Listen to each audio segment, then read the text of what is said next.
Para mí es un honor enorme estar aquí con mis dos grandes maestros en este tema que tanto me ha apasionado toda la vida. Pues con Julio, desde el periódico El Colombiano, donde fuimos compañeros por muchos años, y pues de la mano de él, todo lo que tuviera que ver con lo que estaba pasando en el aeropuerto José María Córdoba, pues era nuestro director en el tema. Con Alberto, desde mi ingreso a las páginas económicas, acá con Marta Hoyos, que era nuestra editora, una de las temáticas que me tocaba cubrir era precisamente transporte, aéreo, terrestre, fluvial. Y bueno, ya cuando uno tiene que enfrentarlo, si bien el tema te gusta, pero cuando toca enfrentarlo con la seriedad que implica escribir para un diario como El Colombiano, pues había muchísimo que aprender. Y apareció este ángel de la guarda, que a pesar de estar yo tan chiquita y tan ignorante en la materia, me acogió y me fue llevando de la mano por este maravilloso mundo en el que tanto hemos aprendido. Ellos son muy, ¿qué digo yo? Están demasiado humildes en la presentación de sus hojas de vida. Yo ya les voy a leer la de Alberto, por ejemplo, enseguida la de Julio. Y Alberto parece una hoja de vida de un hombre administrador de empresas, economista, con estudios en Harvard, trabajando en la empresa privada por muchísimos años. Y uno dice, pero bueno, ¿y de dónde viene Alberto pues con tantos conocimientos en este tema? Pero no cuenta él aquí en su hoja de vida, por ejemplo, que es gran conocedor y muy reconocido por la Boeing y la Airbus, con quienes Alberto mantiene un contacto permanente y vive informado de todos los avances que están pasando en el desarrollo de nuevas aeronaves, en todo lo que tiene que ver con lo que ellos producen. Igual acá, con lo que pasa en la base aérea, que espero que ahorita nos adelante unos chismecitos de estas grandes novedades que están pasando ahí en nuestras narices y que no tenemos idea de cómo están de avanzados nuestra Fuerza Aérea Colombiana. Bueno, como decía Balvin, pues hoy va a ser como un brochacito de temáticas, Alberto, con todos los nuevos desarrollos aeronáuticos, algunas anécdotas de lo que le han pasado.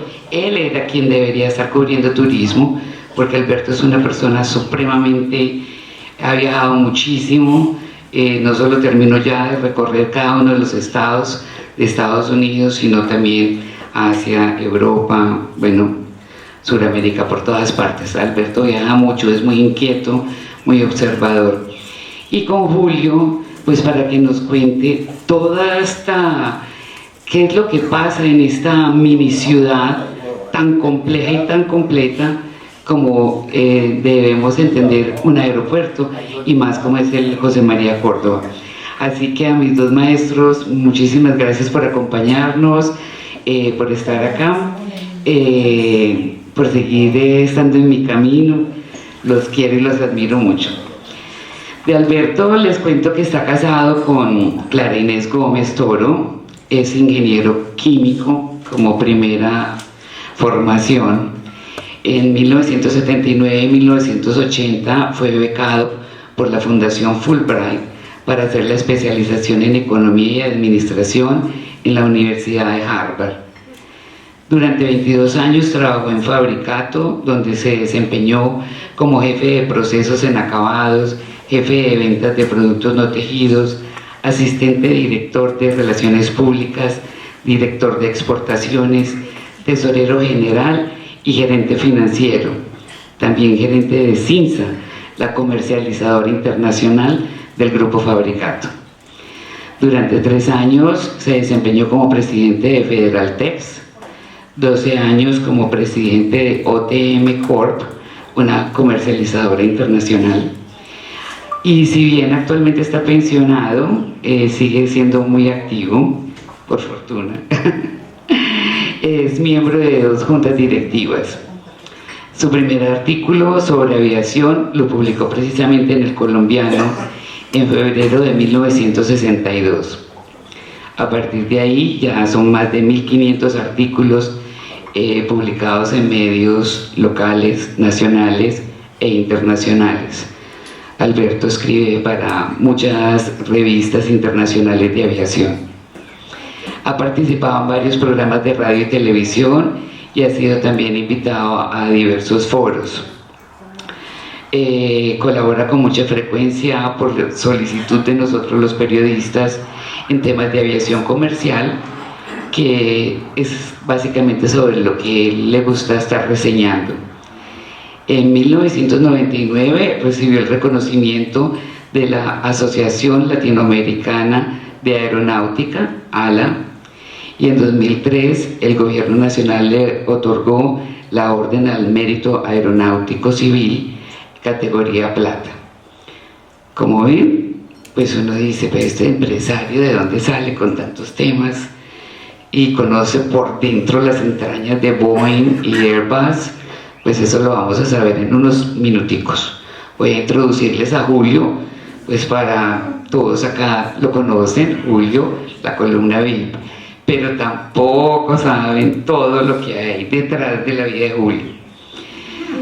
Julio es comunicador social periodista, se inició en la radio en los años 60 en la cadena Caracol. Fue el primer director de Radio 15 Medellín, una emisora que en su momento rompió los esquemas de la radio tradicional. En la década de los años 70 se inició en el radioperiódico Último Minuto. Pasó por la coordinación de Radio Sucesos RCN, la dirección de Super Noticias, acompañó a Humberto López López en la creación de la Asociación Colombiana de Periodistas y Escritores de Turismo, ACOPET. Eso fue hace 42 años, ¿no, Julio? Fue redactor de planta del periódico El Correo, corresponsal de los periódicos Occidente, El País de Cali, La República de Bogotá, colaborador de las revistas Vea y Cromos. Fue director de prensa en Antioquia de la campaña presidencial de Alfonso López Michelsen, que es que Julio le ha jalado todo, ¿no? Durante 3 años estuvo al frente de la información de turismo, economía y política en el periódico El Espectador y su separata diaria de Antioquia. También ha sido cofundador del grupo de redactores económicos Grego. En la década de los años 80 fue director de las salas de prensa de los congresos de FENALCO, Confecámaras y de varios seminarios de la Cámara de Comercio de Medellín para Antioquia. También se desempeñó como director de comunicaciones de la Lonja de Propiedad Raíz de Medellín y Acuantioquia. Fue director por 6 años del noticiero Todelar de Antioquia, que en su momento tuvo primer lugar de sintonía. Estuvo vinculado al Colombiano, como ya les contaba, desde el aeropuerto José María Córdoba, desde 1985 hasta el 2000.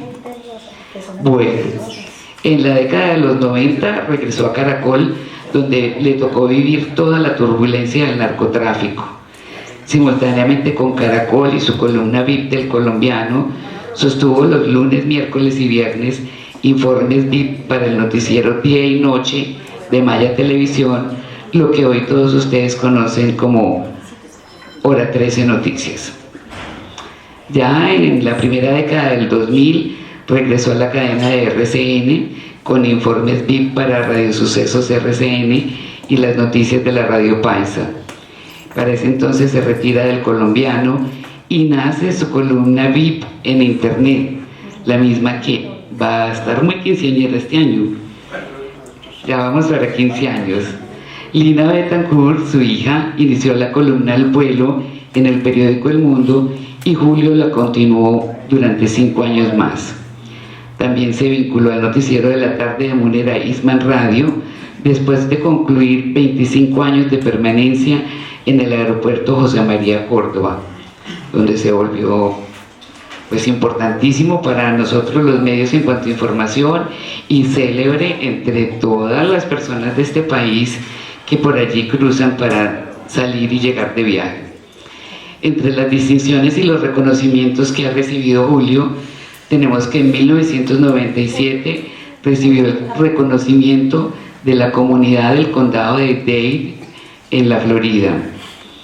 2 años más tarde recibió las llaves de Miami y fue declarado periodista huésped distinguido.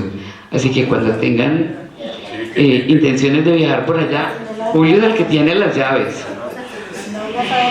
En 2008 recibió del Aerocivil, junto a don Guillermo Gaviria, director del Mundo en ese momento, y de don Germán Efromovich, el mayor accionista de Avianca, la Gran Cruz de Caballero de la Orden del Aerocivil, respaldado por un decreto del presidente Álvaro Uribe Vélez y su ministro de Transporte Andrés Uriel Gallego.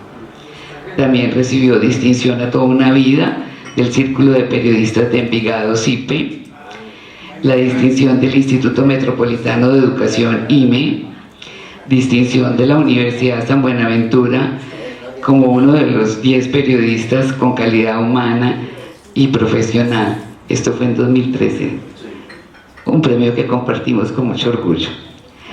El premio Manuel del Socorro Rodríguez, categoría Mejor Medio Digital, en 2013 por su columna VIP, otorgado por el Club de la Prensa. Y ahí creo que ya la mayoría de ustedes entra a conocer más a Julio, que es en las redes. En las redes sociales, cada entrega de la columna VIP llega a 19.000 abonados, 12.000 en Colombia y el resto en las 3 Américas y Europa. En Twitter registra 2.436 tweets y tiene 764 seguidores. Y en Facebook cuenta con 2.235 seguidores. Entonces, como ven, a Julio como que no lo conoce nadie. Vamos a empezar entonces con estos 2 maestros a que sea como un abrebocas, porque sé que todos van a quedar antojados de querer saber un poco más de cada uno. Alberto, ¿cómo te inicias tú en este apasionante mundo de la aeronáutica y llegas a convertirte en todo un experto reconocido a nivel internacional? Muchas gracias por esas palabras, a ustedes por la asistencia, colegas, que me honra llamarme así también. Nunca me he sentado en el banco de una escuela de periodismo, pero tanto que he escrito y demás, pues como que me permite usar ese calificativo. Realmente, si hablamos de maestros, pues en algún orden, J. Enrique, Tatis, Marta y tú misma, que inclusive fuiste parte de alguna anécdota que tengo para contarles. Yo creo, es muy difícil saber cuándo. Yo creo que me puedo considerar un poco de buenas haber podido viajar en avión por allí en el año 48 aproximadamente. O sea, yo tenía 6 años. Mi papá era comerciante, tenía un almacén aquí en la Carrera Junín y debía viajar con frecuencia a Barranquilla y a Bogotá. Me acuerdo como si hubiera sido ayer que en el primer vuelo, en algún viaje de esos, me quiso llevar y salimos de Olaya Herrera en un DC-3. Entonces, en ese tiempo no había asientos numerados y también pues para 20 sillas no era mucho lo que había que numerar. Entonces mi papá era alto, así como yo, y dijéramos con una buena zancada los montamos de primeros al avión. Yo apenas me monto a ese avión y veo que eso es de para arriba, porque la DC-3 tenía el patín de cola y entonces la cabina quedaba alta. Yo quise correr a sentarme en la primera silla, en la primera fila de sillas. Me dice, papá, no, aquí. Al frente de la puerta había 2 sillas con ventanilla hacia el lado derecho del avión. Y me dijo, mi papá, no, aquí. Mire, en primer lugar, si usted se va para allá para adelante, los motores, o el motor, porque era bimotor, el motor no lo va a dejar ver para abajo. En cambio aquí, como la raíz del ala quedaba más adelante, aquí se ve muy bien para abajo. Y segundo, porque en este viaje, por allá en los llanos de Bolívar, a él le gustaba mucho la geografía, por allá en los llanos de Bolívar, el avión se mueve mucho, eso sube y baja, pero es muy bueno, me decía él. El problema es que tienen la costumbre de servir un fresquito o un cafecito con un sándwich durante el vuelo y empiezan repartiendo los por los de adelante. Y generalmente a los de adelante se les derrama el café con esos vacíos. En cambio aquí atrás, como nos dejan de último, ya ha pasado el vacío, entonces ya no hay problema. Entonces realmente un maestro, y durante todo el viaje, pues viajando uno a 9, 10 mil pies, porque el avión no subía más, pues podíamos ver toda la geografía, y él me iba diciendo, esto está el pueblo, esto está el río, por lo menos. Bueno, entonces eso indudablemente contribuyó a despertar mi interés. Después yo iba recogiendo por ahí artículos y leyendo lo que aparecía en el periódico. En el diciembre del año 61 me dice un día mi mamá, con toda razón, vea, mijo, si usted necesita un artículo de ese periódico o de esa revista, recórtelo y clasifíquelo, pero no me guarde esa montaña de periódicos. Y le dije, sí. Entonces me llevé todo eso para la finca en vacaciones, y cuando vinimos en enero del 62 vi que en El Colombiano estaban anunciando que iban a publicar una palabra que yo no volví a oír, no sé por qué entró en desuso. Iban a publicar unas separatas sobre distintos aspectos importantes de Antioquia, porque El Colombiano celebraba 50 años de vida. A mí se me ocurrió la idea más loca, como tenía toda esa información que había clasificado en vacaciones, y para poder clasificarla volví a leer. Entonces se me ocurrió escribir un artículo sobre el aeropuerto Olaya Herrera. El artículo lo titulé Medellín y su aeropuerto. Tengan en cuenta que el formato, se llama así, del Colombiano, en esa época, eso era enorme.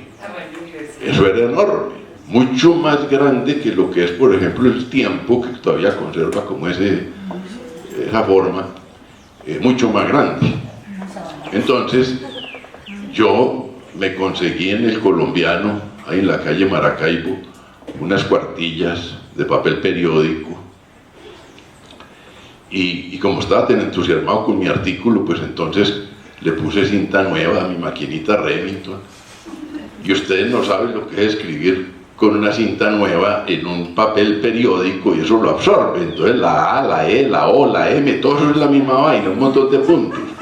Eso casi no se leía, yo porque lo había escrito.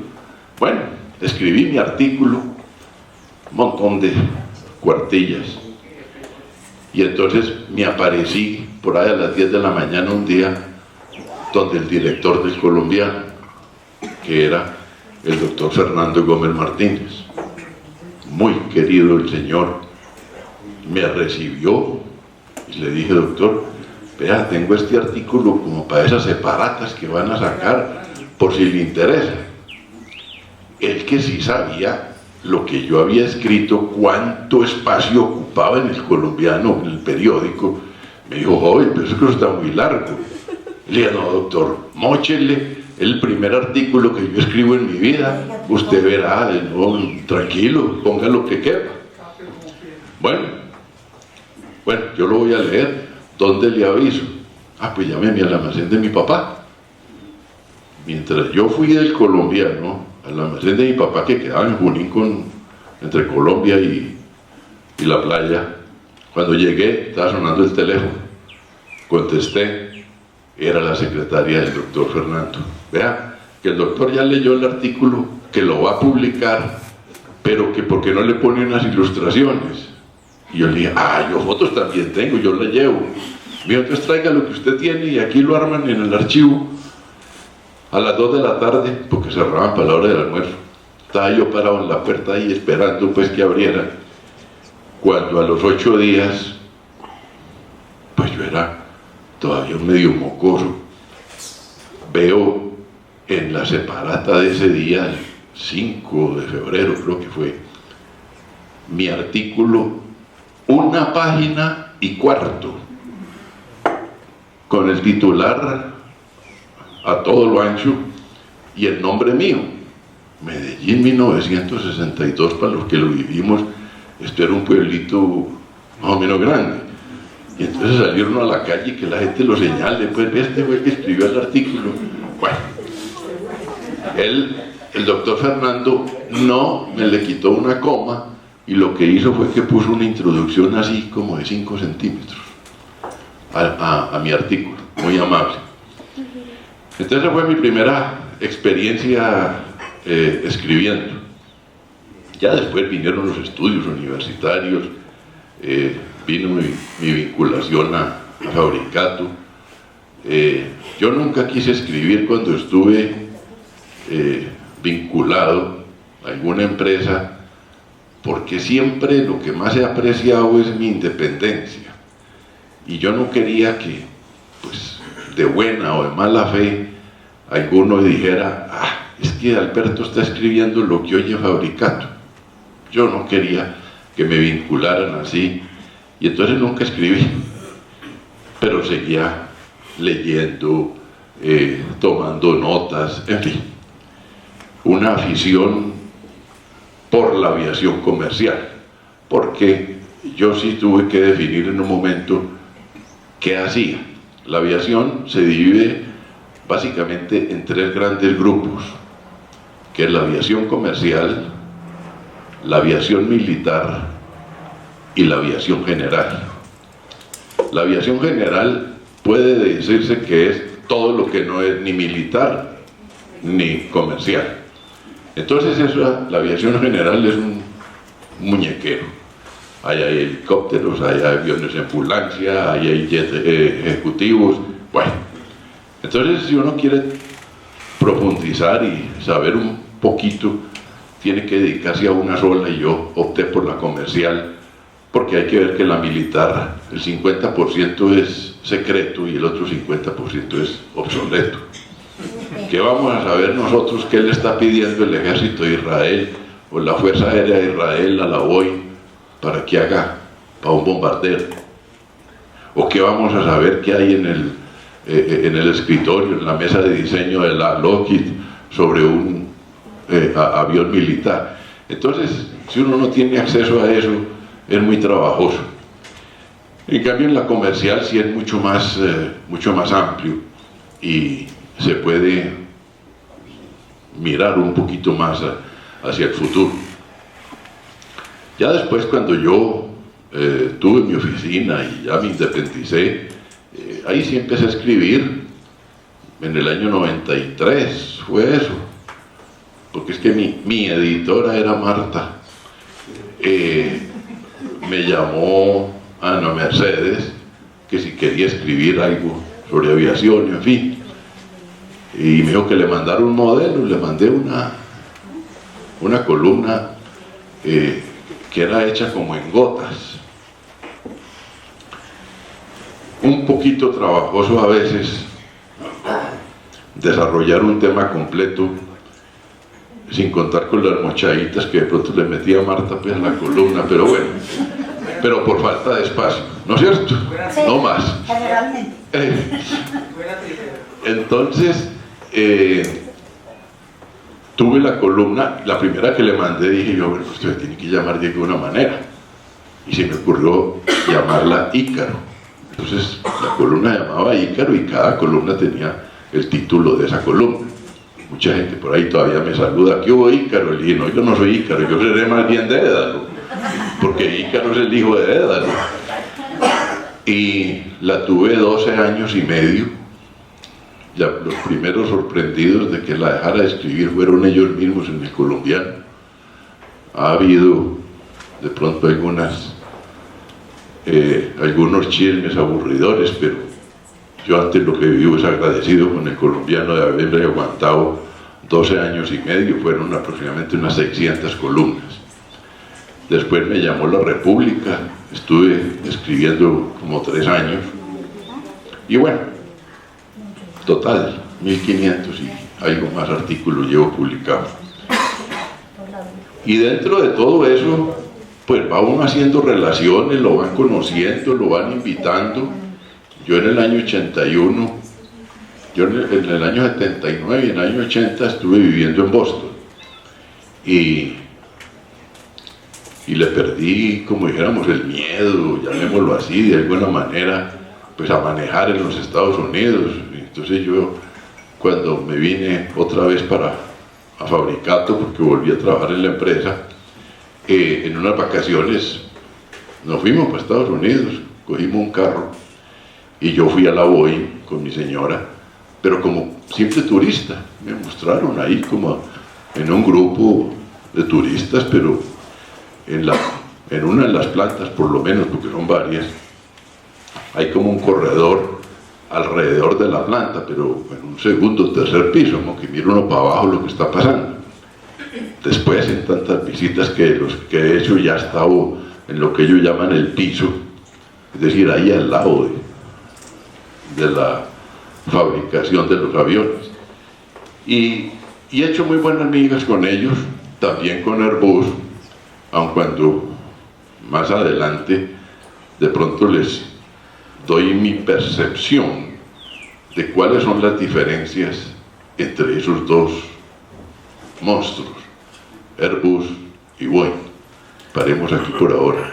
Yo creo que aprovechemos y hablemos sobre esas diferencias. Los dos grandes monstruos productores de aviones. A ver, Boeing, empecemos el año entrante, 2016, va a cumplir 100 años.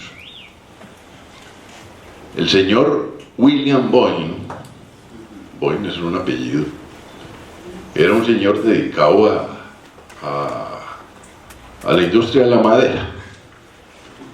Entonces se le ocurrió en un tallercito al lado del agua fabricar unos aviones, desde luego hidroaviones, porque en ese tiempo no había pistas duras. Entonces fabricó algunos aviones, tuvo éxito, pero se dio cuenta desde luego que el avión necesitaba pues un motor que lo impulsara. Entonces también a otro ladito del taller puso una fábrica de motores. Ya cuando la producción fue creciendo y de pronto la producción era mayor que la demanda, se le ocurrió, pues pongamos una aerolínea. Y entonces él mismo explotaba comercialmente sus aviones. Aparte de que una de las formas tradicionales que han tenido los Estados Unidos, llamémoslo así, de subsidiar la industria, y en ese tiempo era darle contrato para que transportaran las bolsas de correo. Y muchas aerolíneas nacieron así, llevando correo de punto a punto, compitiendo con el ferrocarril y muchas veces compitiendo con nada. Era la única forma de llevar correspondencia. Entonces la compañía en el año 25 más o menos se empezó a dividir, y la aerolínea Boeing Airways, junto con otra compañía de transporte aéreo que había, se unió, y entonces nació la que todavía hoy conocemos como United, y al fin y al cabo traduce Unidas. Entonces, en el año 25 nació United con una característica, y fue la primera empresa que usó azafatas. Un nombre muy bonito que no sé por qué a ellas hoy en día les resulta como denigrante que les digan azafatas. Ellas prefieren que les digan auxiliares de vuelo. Pero bueno, fue la primera aerolínea. Aeromosa, sí. Pero creo que les gusta menos. Entonces, el objeto de poner una muchacha a bordo era dos, o los objetivos eran dos. El uno, impedir que por equivocación un pasajero abriera la puerta del avión en pleno vuelo, porque entre otras, al lado de la puerta había un closet o había un baño. Entonces, para que no se fueran a equivocar y el viaje al baño resultara definitivo, entonces la azafata estaba para cuidar. Y el segundo, para proveer bolsas y de pronto algodoncitos con alcohol, en fin, a los que se mareaban. Así nacieron las azafatas en United en el año más o menos 25. Posteriormente,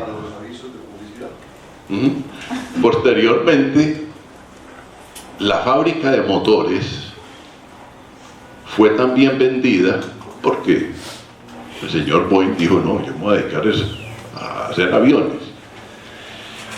Y entonces esa empresa se la vendió a la que hoy en día es United Technologies. Pero United Technologies es mejor conocida como Pratt y Whitney. Y Pratt y Whitney es un gran fabricante, enorme fabricante de motores a reacción.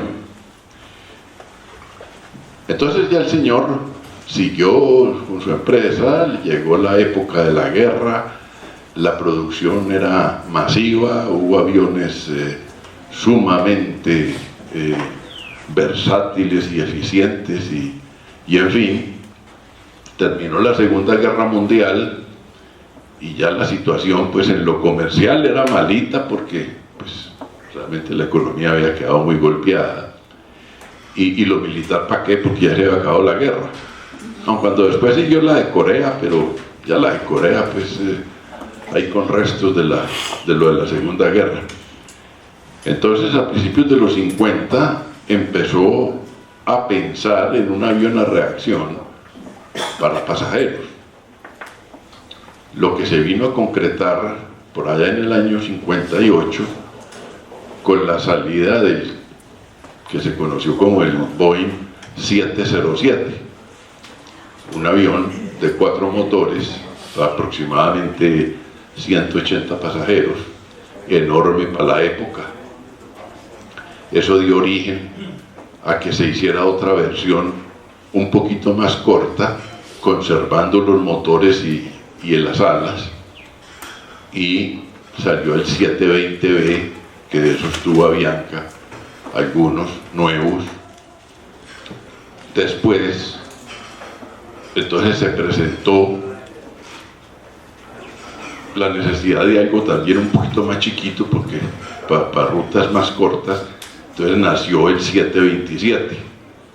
En todas estas, Boeing se metió en una carrera contra los europeos para construir un avión supersónico, que ellos ya denominaron el SST, Supersonic Transport,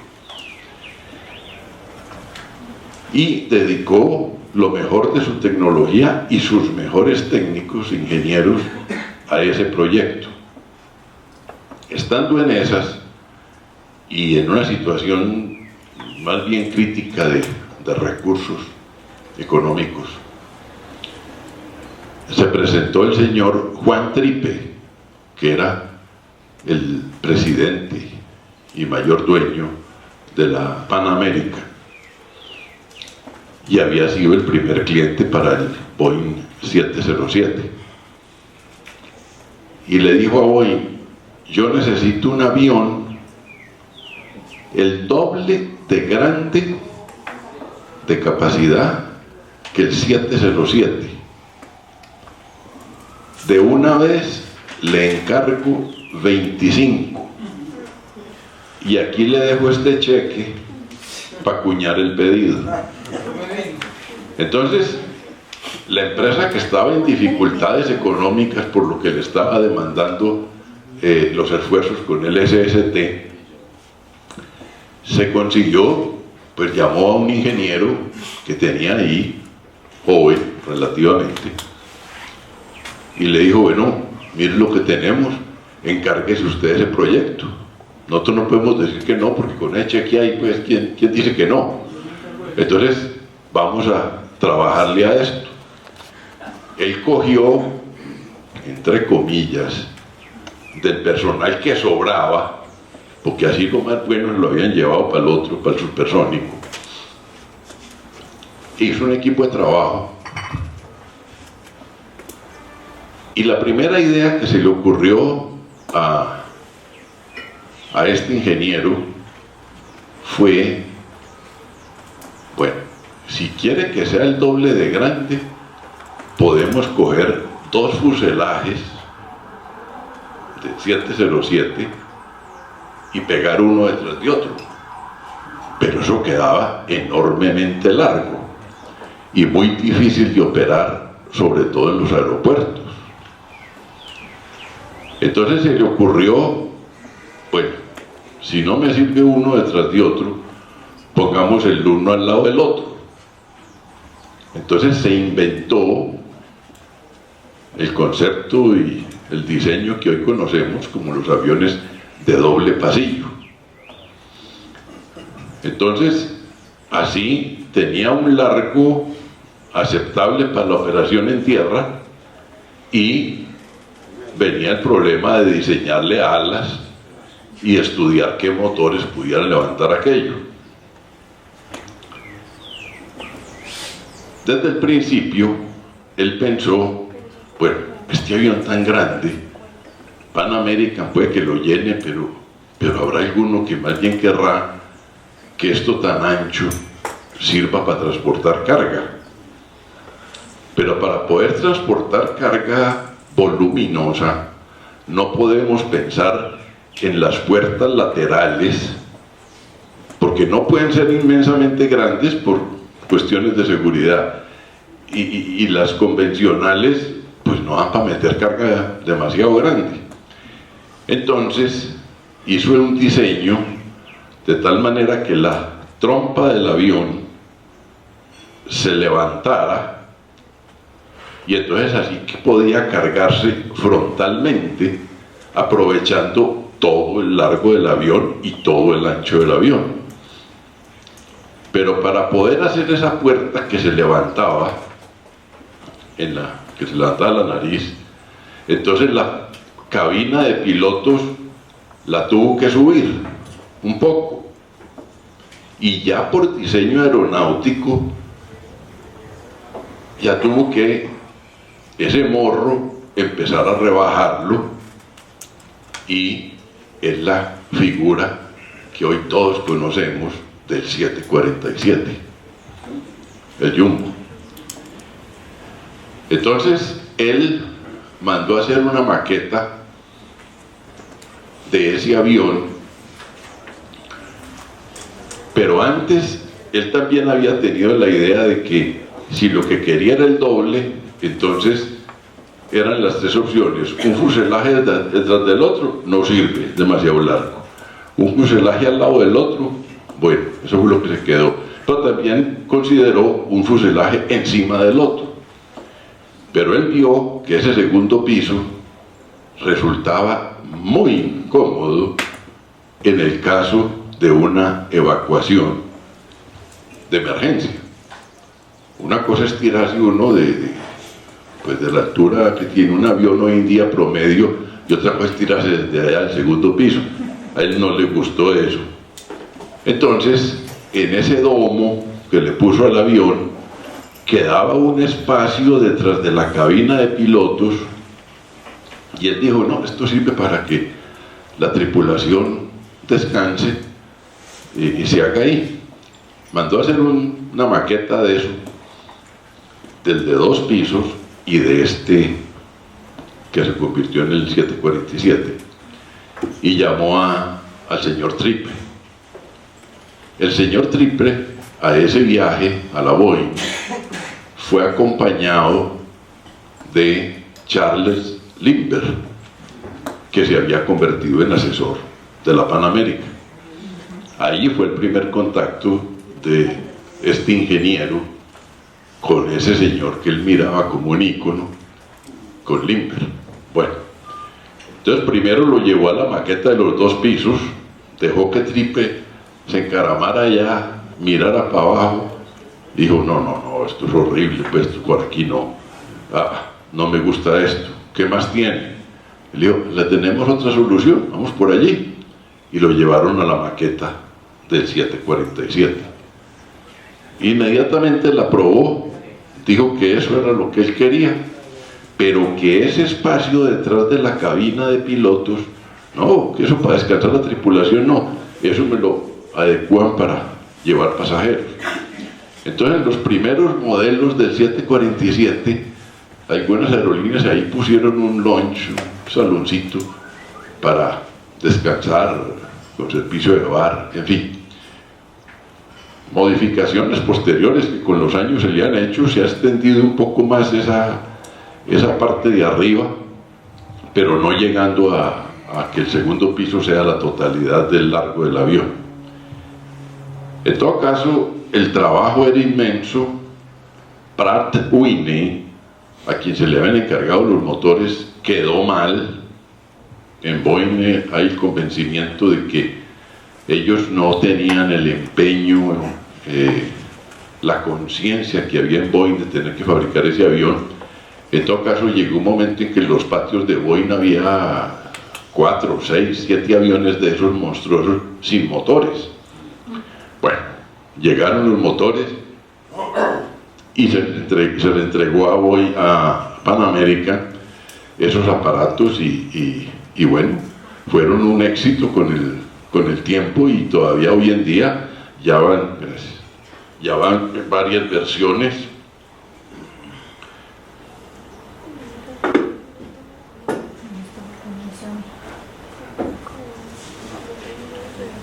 No solamente de pasajeros y de carga, sino los que ellos han llamado los combi, mitad, más o menos pasajeros, mitad carga. Y este señor, este ingeniero encargado de ese proyecto, escribió un libro que se llama 747. Alguien me regaló el libro, está en inglés. Yo no lo leí, yo lo devoré, y al terminar de leerlo dije yo: no, este maestro, eso hay que entrevistarlo. Pues, ¿cómo así? Pues este es un héroe, este señor, este es un macho, pues, haber hecho esta cosa. Y llamé a un contacto en Boeing y le dije: hombre, yo quiero hacerle una entrevista al señor Joel Sutter. que era el ingeniero. Bueno, Alberto, yo voy a ver qué podemos hacer. Por ahí a los 2 días, la secretaria de Soter me mandó un correo y me dice, el jueves, eso era como un lunes o martes, el jueves a las 10:30 de la mañana el señor Soter lo va a llamar a usted. Bueno, frente a eso, yo no tenía ninguna experiencia. Yo veo que ustedes cogen papel, lápiz, una grabadora, pues, pero yo no tengo ninguna técnica para entrevistar, yo no sé de eso. Pero bueno, estaba frente a esa amabilidad. Y entonces llamé a Liliana y le dije, ve, es este señor no sé qué, ¿me quieres acompañar? Efectivamente, se fue Liliana para mi casa. A las 10:30 en punto llamó el señor. Estuvimos hablando con él 1 hora, sino un poquito más. Bueno, amabilísimo. La revista Aviación, que lamentablemente desapareció, me publicó la entrevista completa, fueron 12 páginas. Liliana también sacó parte de la entrevista en El Colombiano. Bueno, por ahí unos 3 años después, por ahí en el 2008, más o menos, se me ocurrió otra idea loca y fue entrevistar al vicepresidente de mercadeo de Boeing, al señor Randy Tinsett. En el mes de enero llamé allá, pregunté que si podía hacerlo. Me dijeron, bueno, vamos a avisarle. Como a los 15 días me dijeron, hombre, lo que pasa es que ese señor se pasa más o menos 250 días del año por fuera de la oficina, recorriendo por todo el mundo. Entonces cuadrar esto es lo que está como complicado. Finalmente me dijeron que fuera un jueves, y veo yo en el calendario y era Jueves Santo. Entonces les dije, hombre, los vuelos son más complicados en esta época porque no aplazamos o adelantamos. En fin, total, convinimos que a los 8 días, o sea en la semana de Pascua, me recibían en las oficinas de Boeing allá en Seattle. Fui, pero entonces le dije a este contacto, hombre, yo quiero conocer al señor Joe Soter, porque francamente pues me pasó esto y esto, y fui muy amable conmigo y demás. Yo le había mandado la entrevista, pues la publicación de la revista Aviación se la había mandado al señor Soter.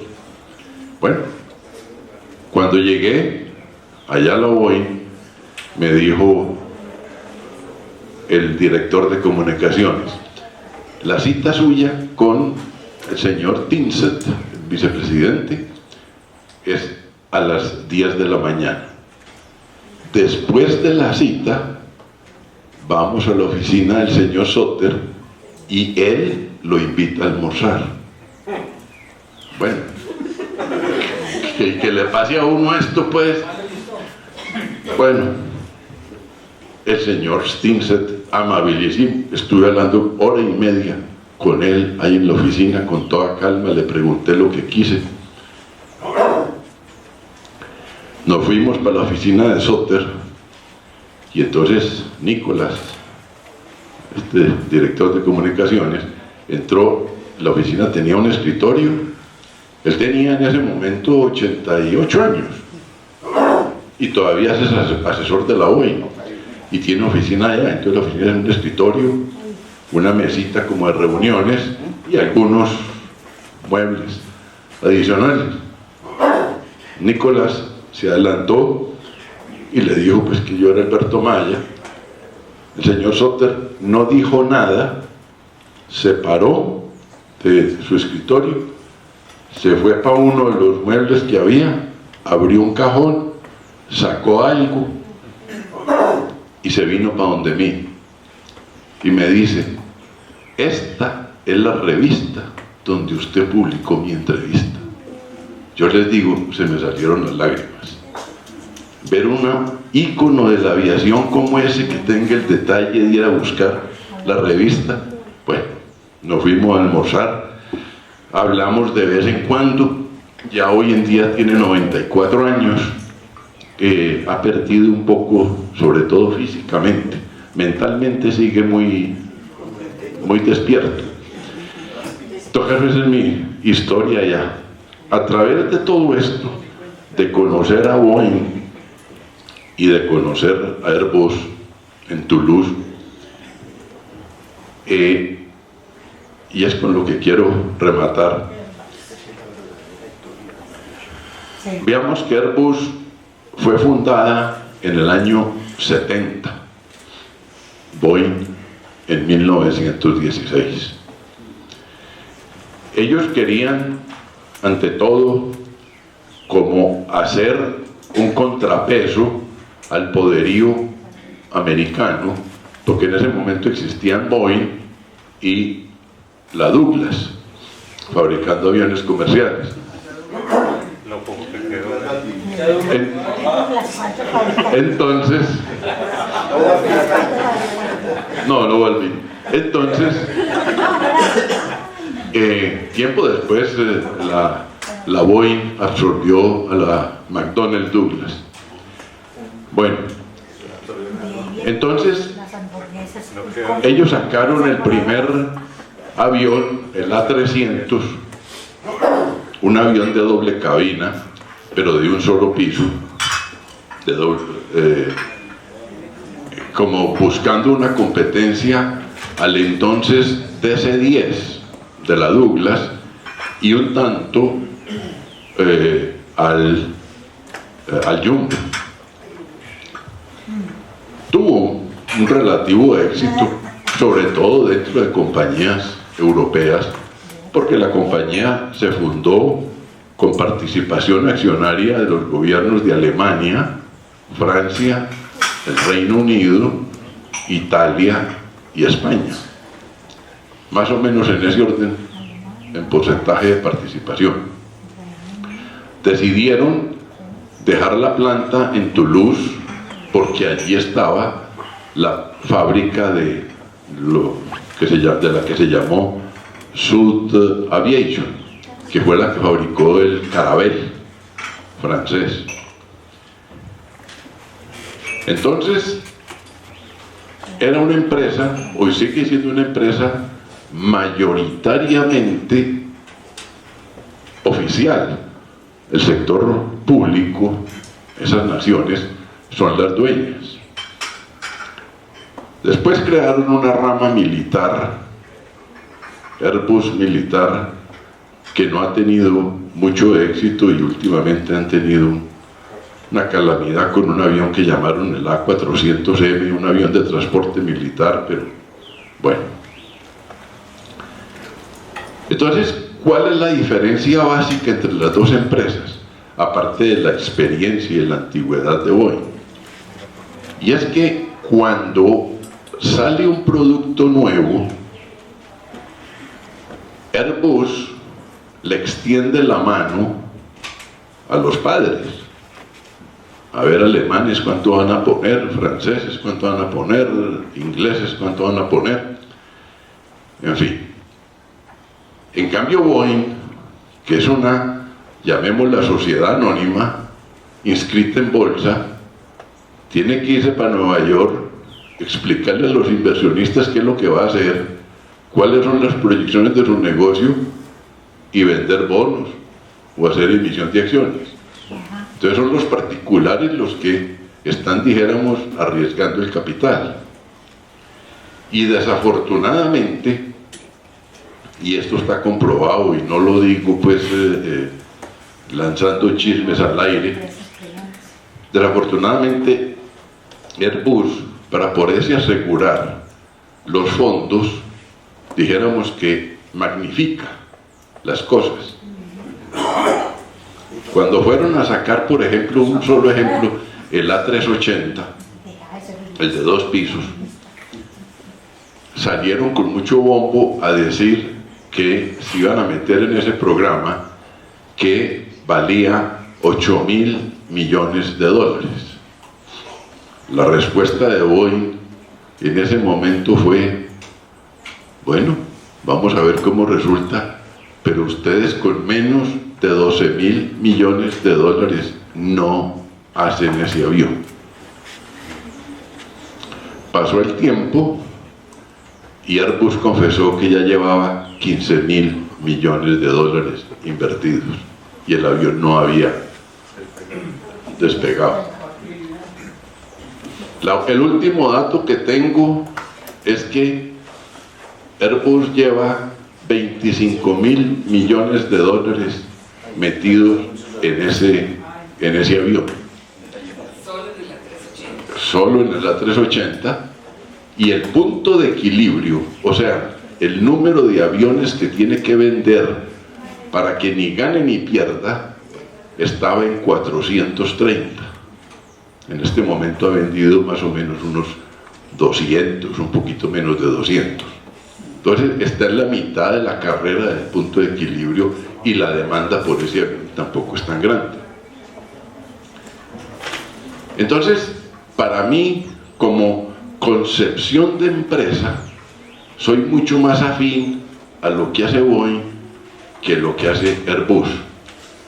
Porque Airbus, como les digo, exagera las cifras, dice que necesita poquita plata, 8.000 millones de dólares, y que con 80 aviones que venda llega al punto de equilibrio.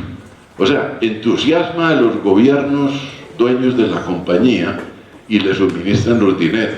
Y después, ya que están entrados en gastos, deme más, y va a 25.000 millones. En cambio, Boeing no puede hacer eso, porque donde tenga un fracaso, son los inversionistas los que van a responder, no, ya no más, defiéndase con lo que tiene, porque no los puede seguir pidiendo indefinidamente. Entonces, en todo se nota, en la forma de conducir la empresa, en la forma de hacer negocios y demás, se notan las diferencias. Tienen buenos productos. Yo no puedo negar que los aviones de la familia A320 no sean buenos. En el mercado de los aviones de un solo pasillo, entre Boeing y Airbus se parte en el mercado miti-miti, perfectamente. Donde lleva la ventaja Boeing en este momento es en los de doble pasillo, en los de cabina ancha. Y la diferencia es muy grande. En el año 2002, a final del 2002, escribí un artículo pues muy documentado, en el que hablaba del Boeing 777, que tiene 2 motores, y el Airbus A340, que tiene 4 motores.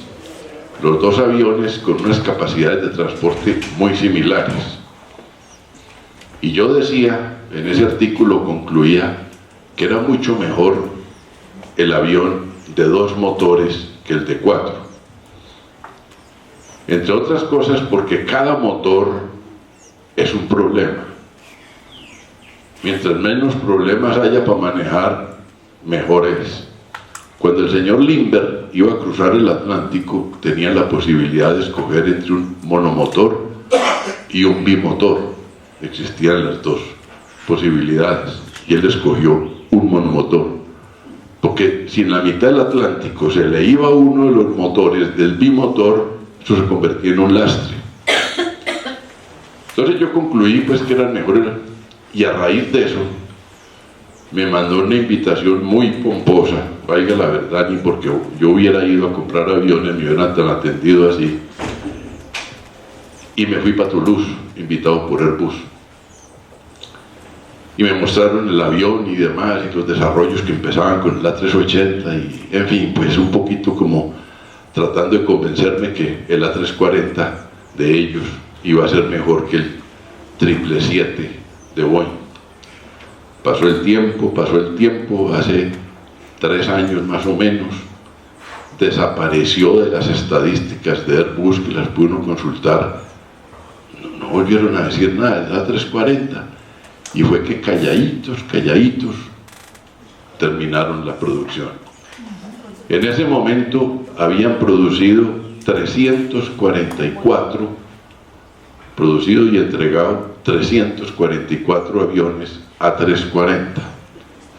A los 2 meses de esa fecha, Boeing había entregado el 777 número 1000. Entonces a Airbus pues le arde un poco desde que un mocoso por allá en Latinoamérica desde el año 2012 ponga a decir que es que mejor el de 2 que el de 4. Pero la historia fue esa. Pero no, esto está muy largo para mí. Además de los sobrecostos de la A380, Alberto, pues la otra dificultad yo considero es su tamaño y la capacidad de poder aterrizar solo en determinados aeropuertos. Eso limita mucho, ¿no? Realmente el avión se puede operar en cualquier aeropuerto que reciba el 747. Lufthansa tiene varios A380. Yo he podido volar en algunos de ellos. Y resulta que Lufthansa tiene una rama técnica que se encarga del mantenimiento de todo lo que son motores y demás, que se llama Lufthansa Technik. El vicepresidente de Lufthansa Technik, hace por ahí un año, le vi unas declaraciones en Bloomberg, en las que decía: lo que pasa es que el 380 no es rentable sino cuando va lleno. Entonces un avión con 480, 490 sillas, pudiéndole acomodar para cargar japoneses 850 sillas, si no va lleno, no es rentable. En cambio el 747-8 Intercontinental, que es el último que hay, lleva 440, 450 pasajeros, pero si tiene un factor de carga del 70, es rentable. Entonces, dime. Pues lo molesto con un tema sin molestar a Ana Elena, sin molestar. que a mí me preocupa mucho también, y ha sido el tema de las mascotas, de los animalitos, y cómo en los aviones, por ejemplo, pues ese siempre ha sido como una dificultad para las personas que necesitan trasladar sus mascotas, no así pues toros y animales grandes, sino las mascotas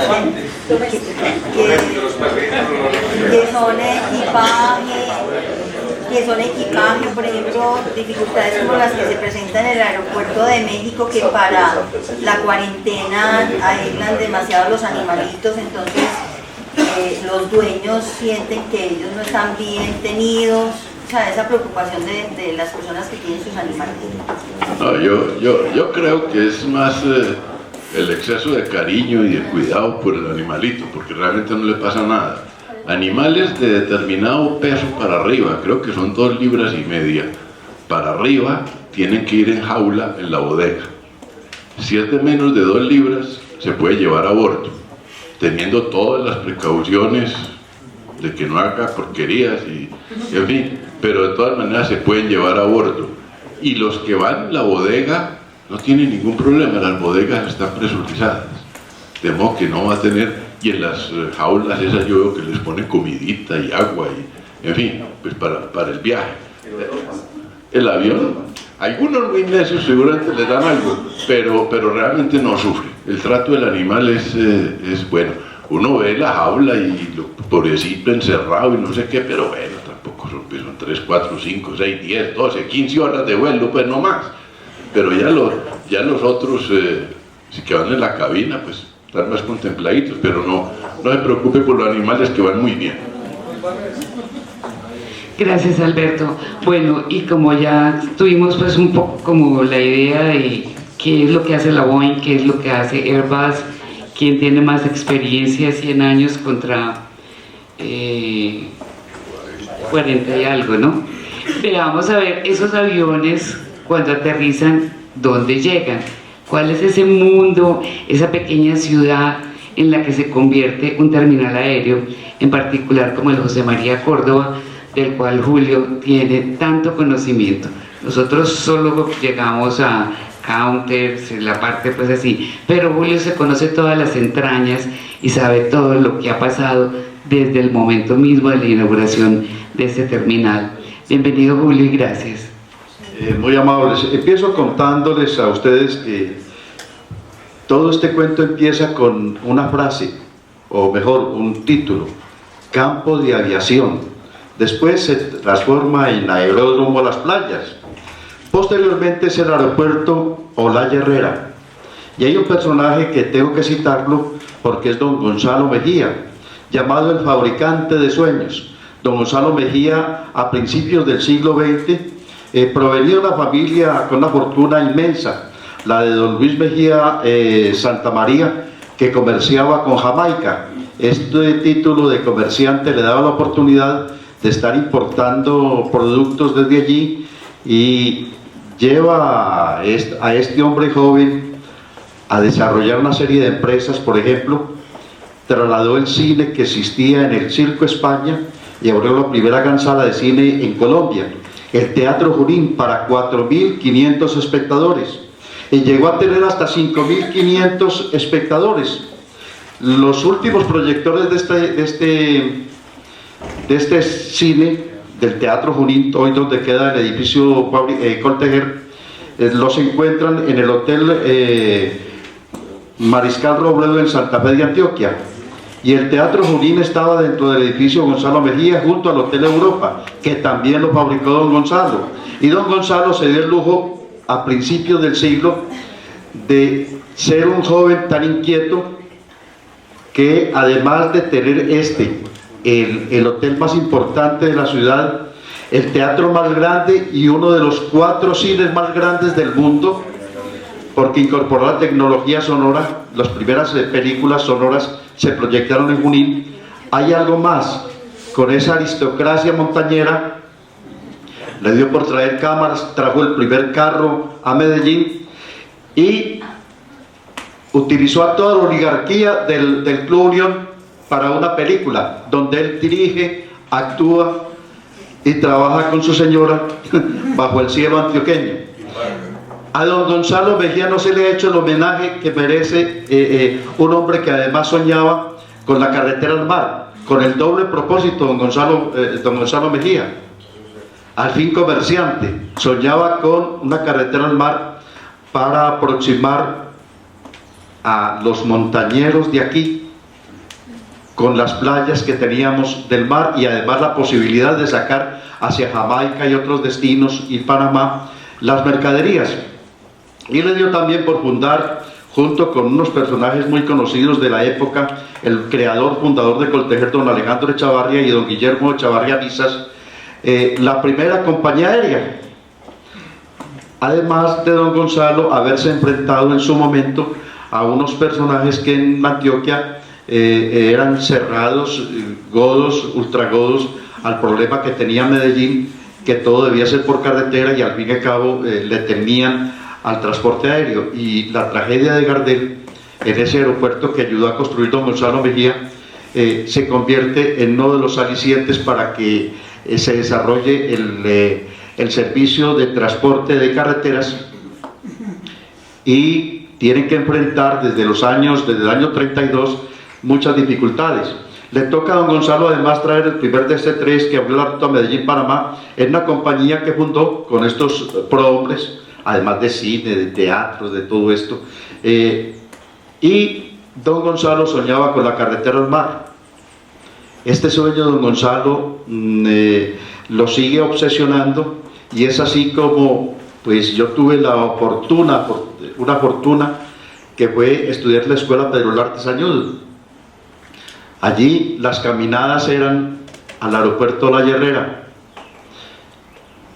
y nos presentó la profesora doña Pepa a don Gonzalo Mejía, año 1954, y don Gonzalo nos dio una clase magistral contándonos lo que era el trazado de la carretera al mar, por donde él muchas veces transitó a molo mula, y él buscando una vía, mientras que se encontraban casi que permanentemente con otro personaje muy importante de la historia de Antioquia en esos años 40, en donde un grupo de monjas encabezadas por hoy la Santa Madre Laura estaba dedicada a buscar pues almas al cielo, y se enfrentaba a la Madre Laura, al arzobispo de ese entonces, Miguel Ángel Builes, quien no podía ver a la Madre Laura.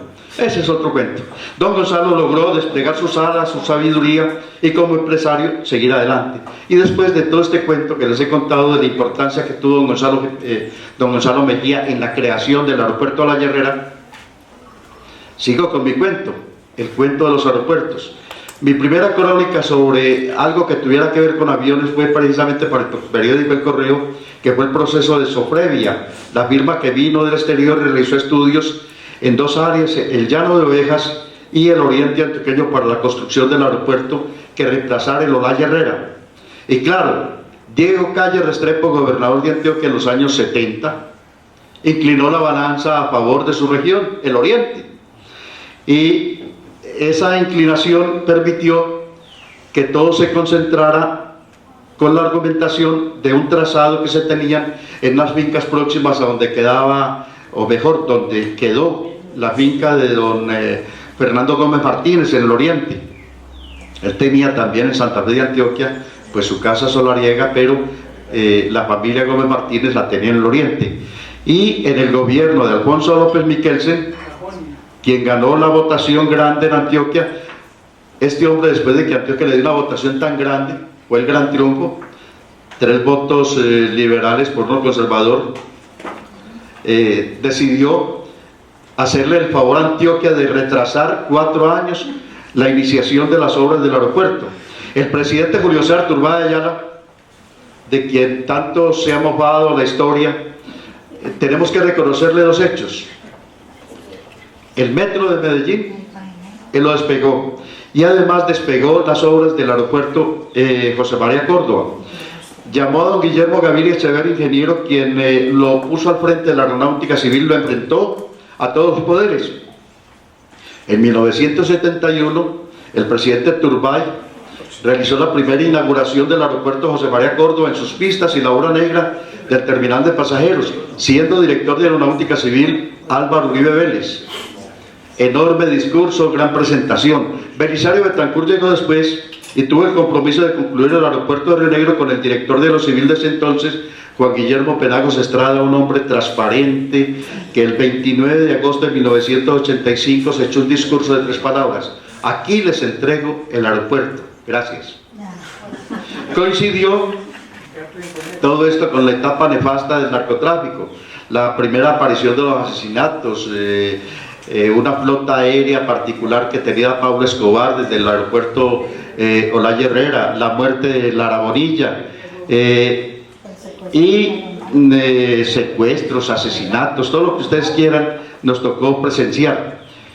Y a partir del momento en que una colega mía, Floralba González de Vega, estuvo realizando una columna que se llamaba la columna VIP en el Olaya Herrera, la trasladaron a la inauguración del aeropuerto José María Córdoba. Después fue continuador una persona que hoy no veo, que hoy nos faltó, y que estuvo al frente de esta columna. Esta periodista realizó un trabajo importante, pero fue llamada a la redacción del periódico El Colombiano, la periodista Pani Patricia Guerra. De Pani Patricia tengo unos recuerdos enormes a partir de esa inauguración del aeropuerto, que fue su lucha por guardar un Tandy. Tandy fue el primer sistema que tuvo el periódico El Colombiano, y por aquí los que somos veteranos recordamos la época del Tandy, que fue una época absolutamente preciosa, como diría un gobernador. Pero decirles que es un Tandy. Un Tandy, sí, aquí viene el cuento.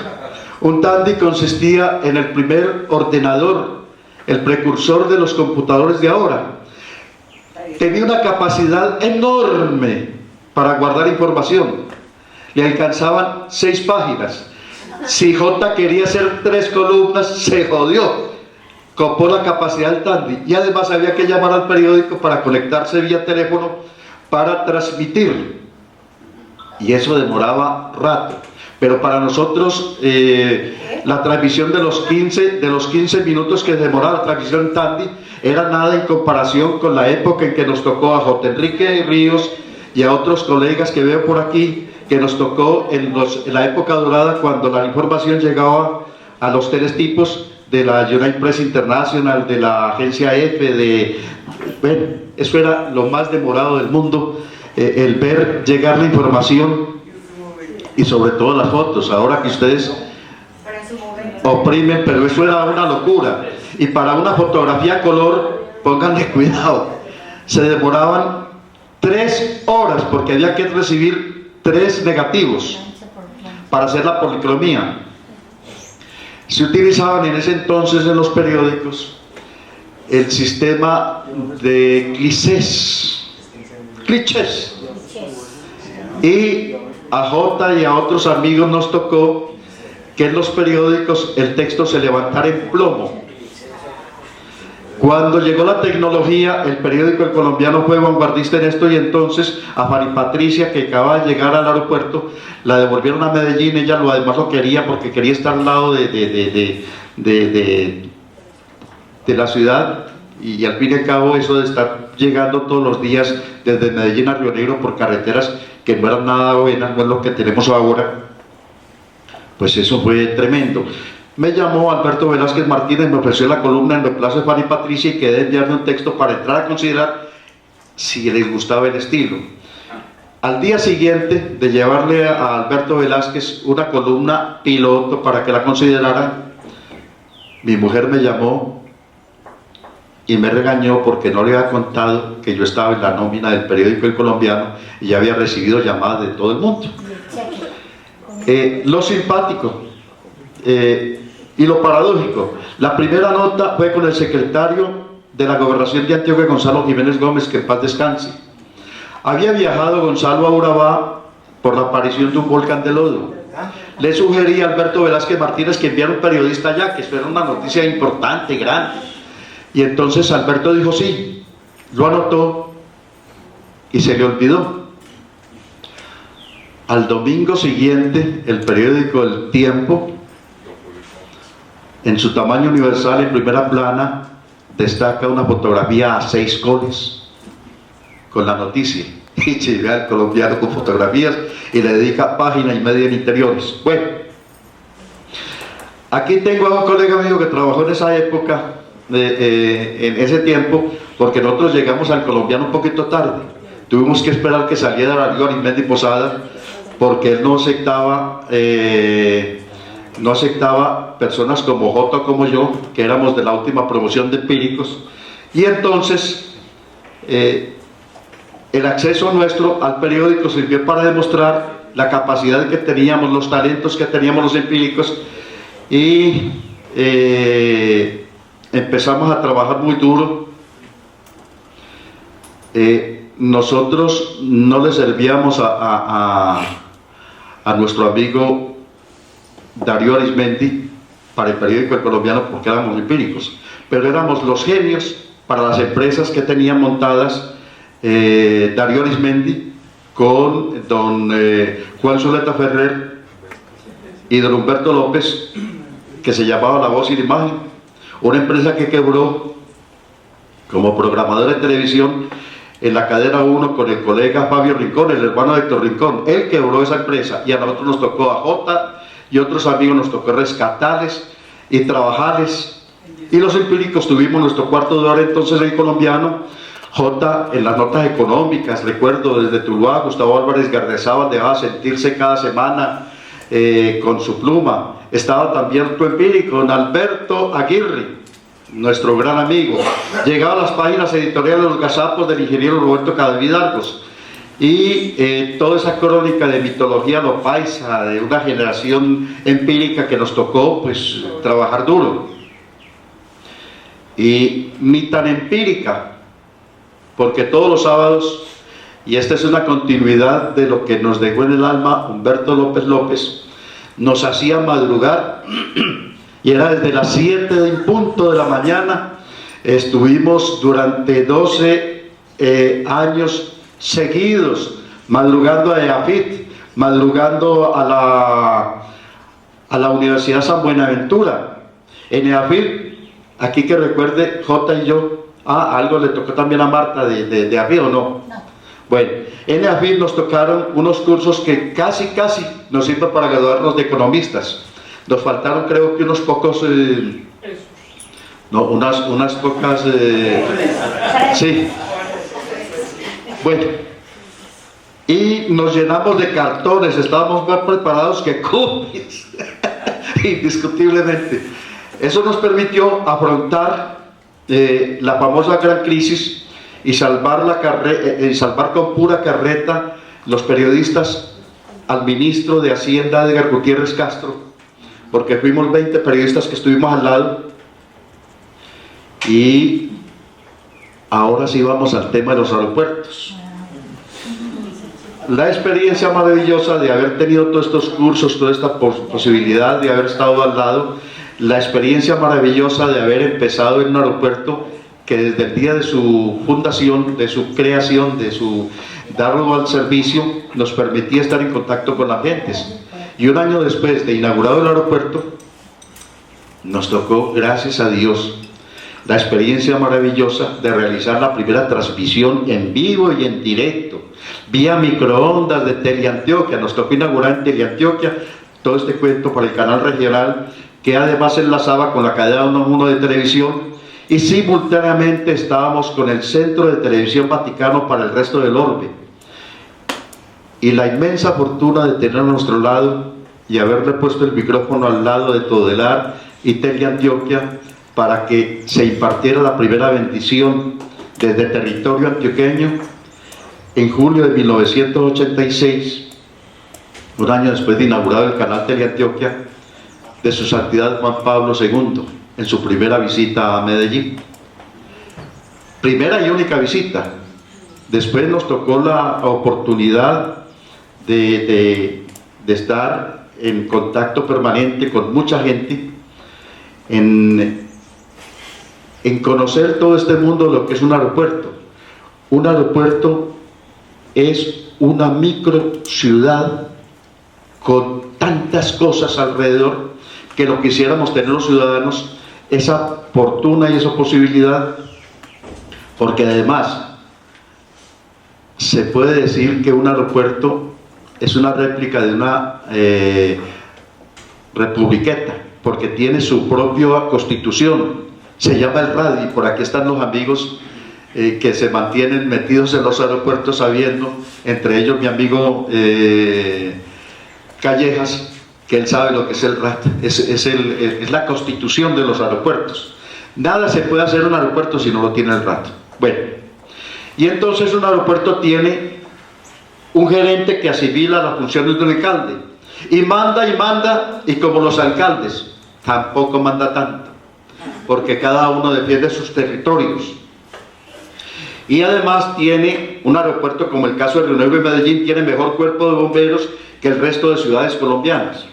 Para lo que es un aeropuerto, su entorno además tiene mayor cobertura en seguridad, porque, por ejemplo, para los 2.000 viajeros de Olaya Herrera, los 10 o 12.000 viajeros de José María Córdoba, hay un personal de seguridad que se la tiene en proporción a población, y el servicio médico es permanente, 24 horas, con galenos, con personal especializado, con 6 ambulancias. Y quisiera que alguna ciudad tuviera en esta misma proporción a escala la misma cantidad de ambulancias, que sería lo ideal para atender una población como la de Medellín, Bogotá, Cali, Barranquilla. Y unos sistemas de comunicación permanentes, con todos los operadores de las antenas en los conos de aproximación. Usted puede recorrer cualquier parte del aeropuerto y tendrá una señal óptima siempre de todos los operadores de los sistemas de celulares. Y hay más de 120 agentes de policía que no lo tienen en proporción ninguna ciudad del país, y un contingente de personal de la sede superior a 70 personas. Ojalá, en el caso del José María Córdoba, 30 personas en el caso de Olaya Herrera. En proporción, ¿cómo serían las empresas varias de Medellín con este personal a escala que nos estuviera atendiendo la ciudad. Y simultáneamente tiene personal de seguridad encargado de los filtros de ingreso, de los vuelos locales, de los vuelos nacionales, de los vuelos internacionales. Y tiene además, ya lo decían ahora, para el caso de los animales, un control que ojalá lo tuviéramos en Medellín para estar revisando los animalitos, el ICA, que todavía funciona.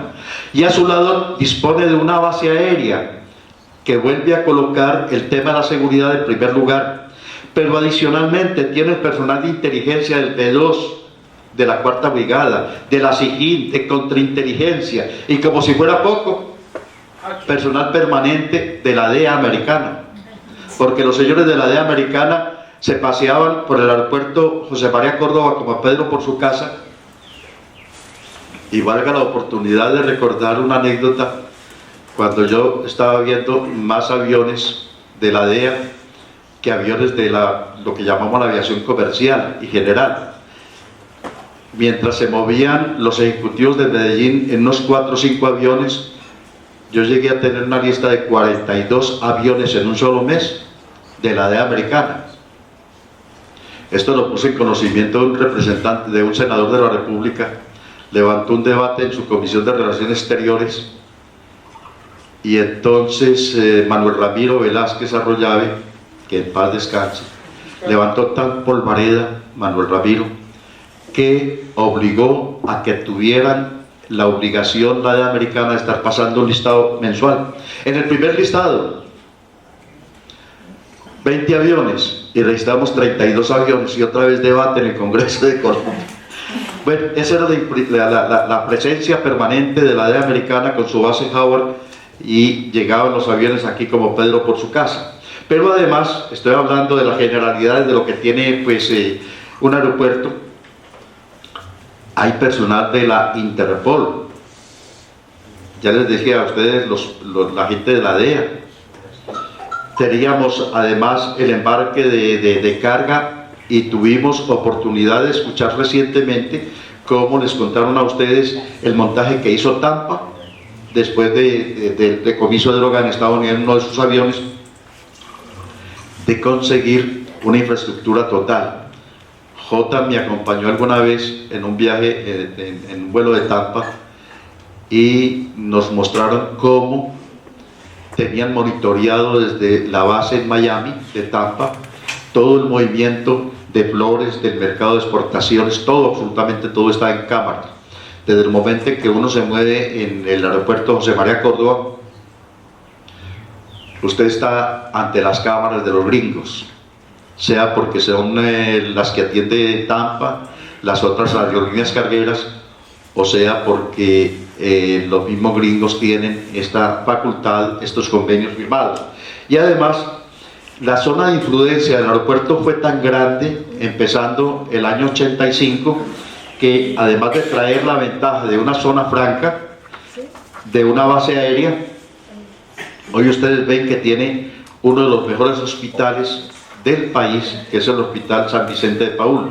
Simultáneamente, en el cono de aproximación, esto se creció tanto que ustedes ven que tiene hoteles de 3, 4 y 5 estrellas. El Hotel Las Lomas, hoy propiedad de don Germano Plomovis, seguido por el Hotel Santiago de Armas y otros hoteles que han crecido allí.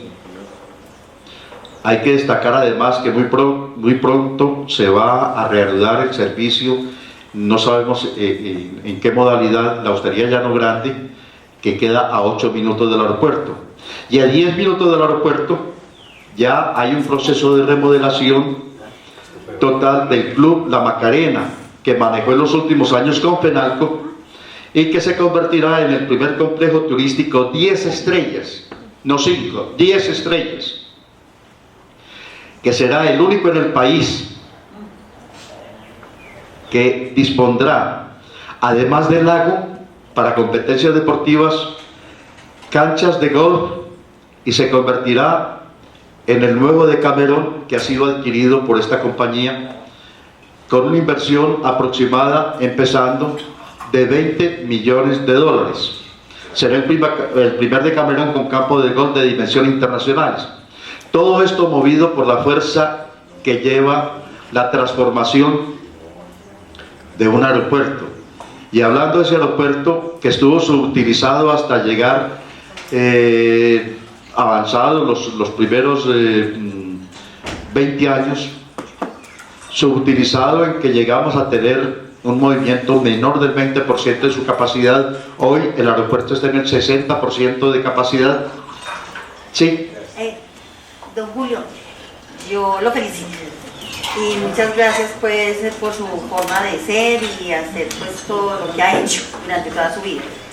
Yo le pregunto una cosita, a mí me quedó sonando que Bogotá tiene 2 pistas y si el aeropuerto José María Córdoba, pues con toda esa elegancia que usted nos está nombrando, él no es, y tiene espacio para hacer esa segunda pista, entonces ¿por qué no se hace?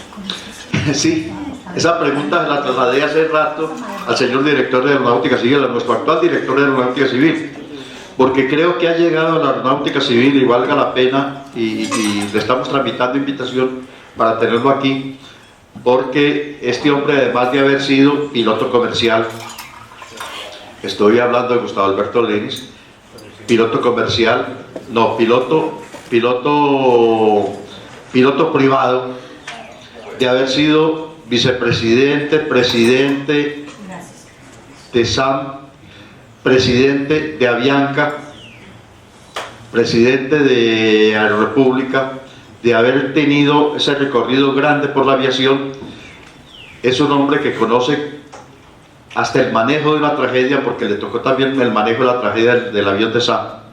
Entonces, le estuvimos presentando esa inquietud.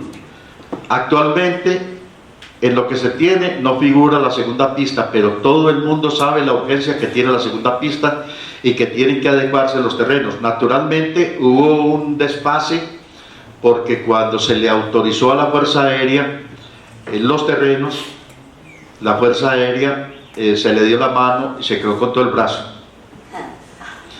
Se apoderó de una franja de terrenos que va a ser difícil que la revierta para hacer esa segunda pista, pero difícil más no imposible.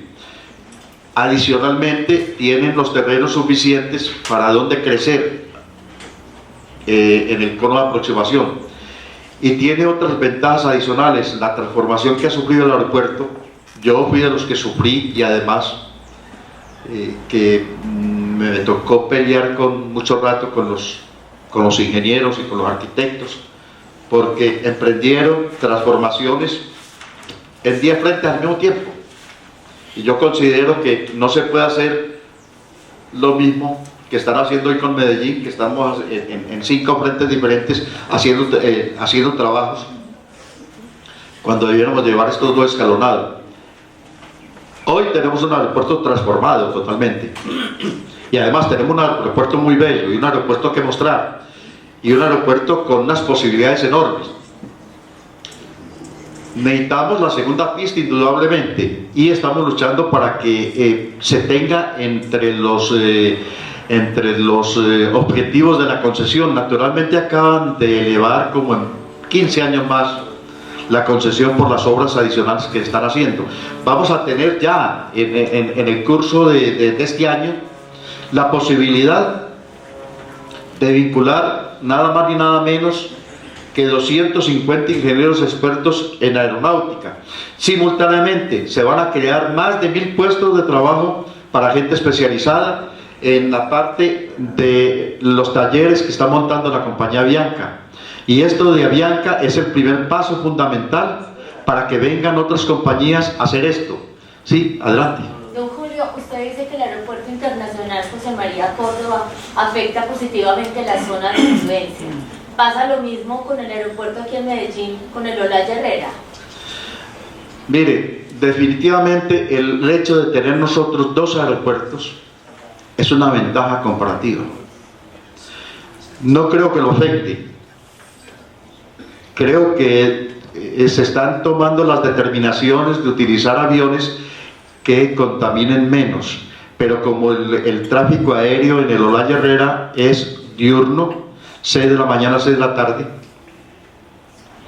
se ha logrado en las noches darle tranquilidad a las comunidades, y hay una normatividad que impide después de las 10 de la noche, lo que antes ocurría y que por aquí tengo amigos que les tocó toda esa época de tener que soportar a las 2, 3 de la mañana que estaban prendiendo motores y no cualquier clase de motores. Hoy el ruido que hace una nave de la nueva tecnología es mucho menos de lo que fue los motores de los DC-3, de los DC-4, fue increíble el sonido, y aquí aprendimos a darle mantenimiento. Mecánica Nacional, yo diría, y Mecánica Nacional que todavía se mantiene, porque tenemos los aviones volando, los DC-3 y los DC-4 todavía los tenemos en los llanos volando. Y acabo de tener una experiencia junto con mi compañera moderadora de estar en un DC-3 volando por los llanos orientales en un carguero fabuloso, y además que nos habían dicho que el vuelo era muy rápido, y nosotros acabamos de ir en un avión monomotor entre Villavicencio y llegar hasta a las cercanías de Cañoquistales, La Macarena, y nos demoramos 1 hora, y en el vuelo de regreso en el DC-3 1 hora y 10. ¿Por ahí hay una pregunta? Sí, doctor,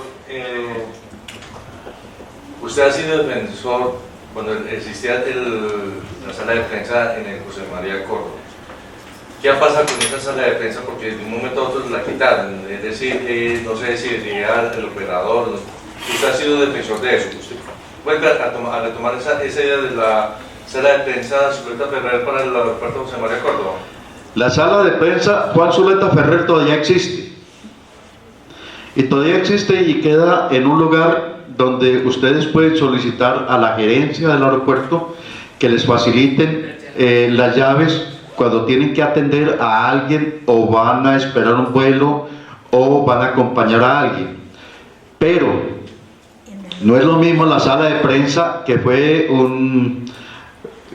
mi centro de actividades toda la vida, donde me desalojaron y me tuvieron que volver a alojar, donde viví 25 años de mi vida, donde pues realicé periodísticamente toda mi labor, donde tuve la oportunidad de estar departiendo con políticos, expresidentes, presidentes, artistas, atenderlos a muchos de ustedes, compartir con ustedes muchas anécdotas, muchos momentos, y la sala de prensa quedó allí. Tiene todavía el recuerdo de una foto de el famoso óleo de don Juan Zuleta Ferrer. Desafortunadamente la ubicación no fue la que habíamos acordado, y en eso hubo un incumplimiento por parte de Airplan a lo que se había previsto, que era una ubicación con la posibilidad de fáciles accesos, y que quedara. La última vez lo convinimos con el ministro de Transporte, Andrés Uriel Gallego, y el presidente Álvaro Uribe, que quedaría en el 3er nivel donde quedaba Cocorico. Se quedó provisionalmente abajo y nunca más. Y la capilla se había dispuesto en un par de sitios para la capilla. Yo decía, hombre, el sitio donde está hoy es el sitio ideal para la capilla, o el oratorio, como lo quiere denominar el plan. Ya esta semana un amigo nuestro ha hecho circular, ustedes deben de conocer el nuevo plano de la capilla, o el oratorio. Ellos hablan de oratorio, y en los planes dice muy clara la palabra capilla. Es donde hoy queda el comando de policía, que queda en las afueras cerca de los parqueaderos. Indudablemente ha sido una experiencia haber estado 25 años, y yo no quiero dar más luchas, no quiero, ya estoy muy cómodo, me aburguesé, como dice el cuento, ya no tengo los alientos de estar viajando todos los días a un aeropuerto, y si voy al aeropuerto es a viajar, y me encuentro otro aeropuerto que no fue el mío. Douglas. Sí, como se nos está acabando el tiempo, y quiero aprovechar la presencia de don Alberto, que ha estado pues, tantas décadas estudiando el desarrollo de la aviación. Quisiera saber qué piensa sobre lo que en el futuro puede ser el desarrollo tecnológico y la construcción de aeronaves comerciales en el mundo. ¿Usted qué cree que hacia dónde va? ¿Podremos tener 15, 20 años, aeronaves inclusive mucho más grandes que las que hoy tenemos. ¿Qué tipo de transformaciones se puede esperar en la industria de la aviación comercial? Si lo que digo no lo publican, entonces digo cualquier cosa, porque hoy en día, todo lo que nos parece imposible, es posible. Hace 50 años que le contaran a uno que uno podía ir por la calle hablando por teléfono con la secretaria, con la señora, está loco eso. Bueno, entonces, hay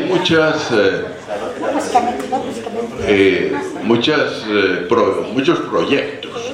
En estos días nada menos salió uno hecho por si fuera otra época diría que un loquito catalán, pero que no está loco. Ha habido un sueño general, y es que qué tan bueno poder ir en un avión mirando para adelante como en un carro, no solamente para los lados.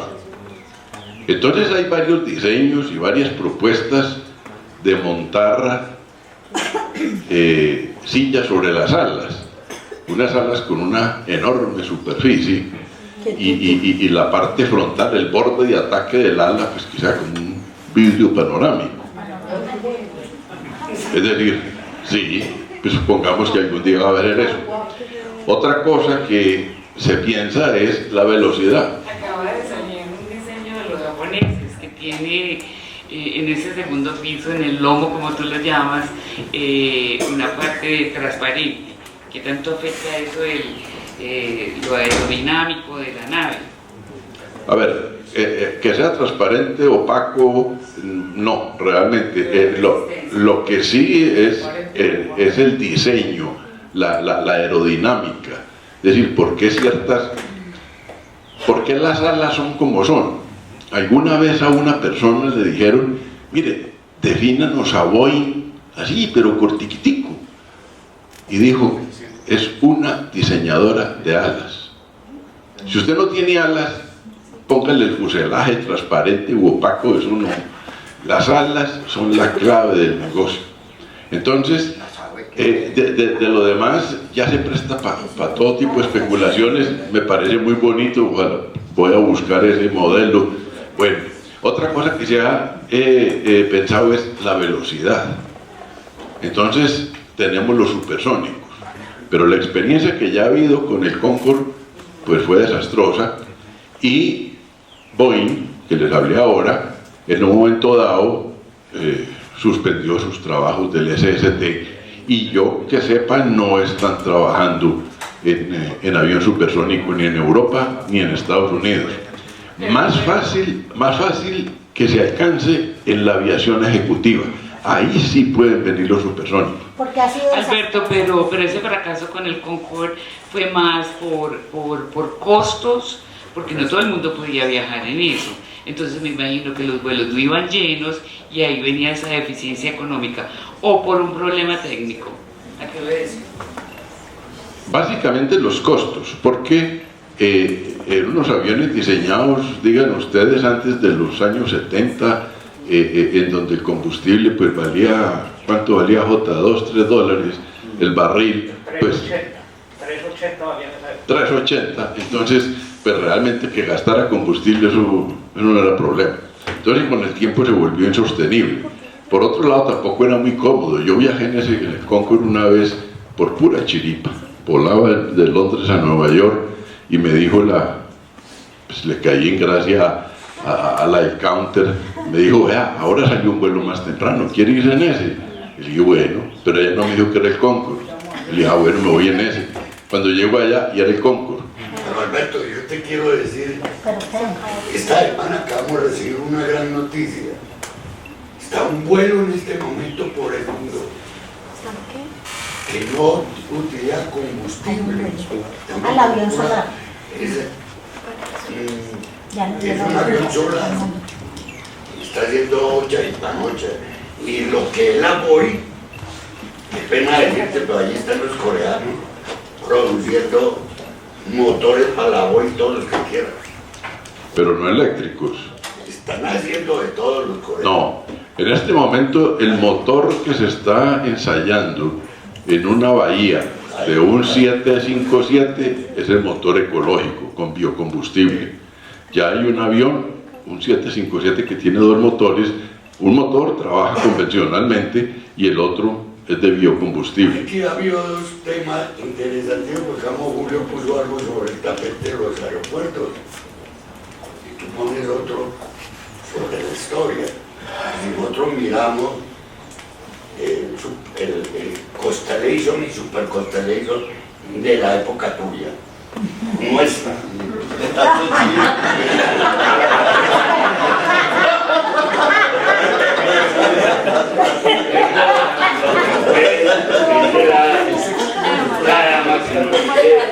¿Qué pasó con los franceses con ese avión fabuloso? Yo no digo tanto el combustible, que era de la época, porque no la carga. El problema fue la competencia desleal de la industria de la aviación en esa época. Y porque el Concorde tuvo fama y de las muy buenas fama. Y mire, el Constellation y la época era el Constellation. Uno mire, la historia de la aviación habla mucho, pero la competencia ha sido desleal. Y usted defiende mucho a la Boeing, sí, una gran empresa, pero ¿a qué competencia estamos hablando? No, yo no. En el caso del aeropuerto de Río Negro, ¿cómo se hizo y cómo se manejó? Yo quiero... Hoy en día no es un aeropuerto que nosotros digamos, qué orgullo para tenerlo.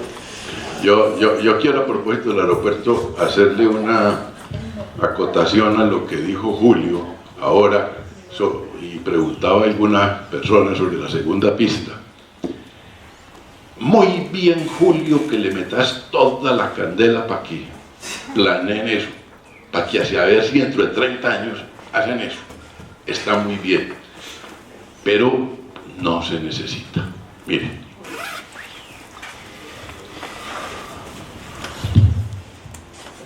Pero es mejor que sobre que no que falte. Sí, pero se pegan una enredada como la de Bogotá. En Bogotá hay dos pistas y no las saben administrar. Ahora les cuento cuál es el problema de Bogotá.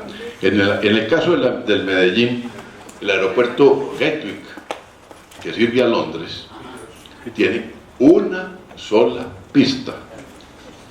Y este año y el año pasado, a punta de tecnología, han aumentado la capacidad de la pista para atender hasta 45 millones de pasajeros.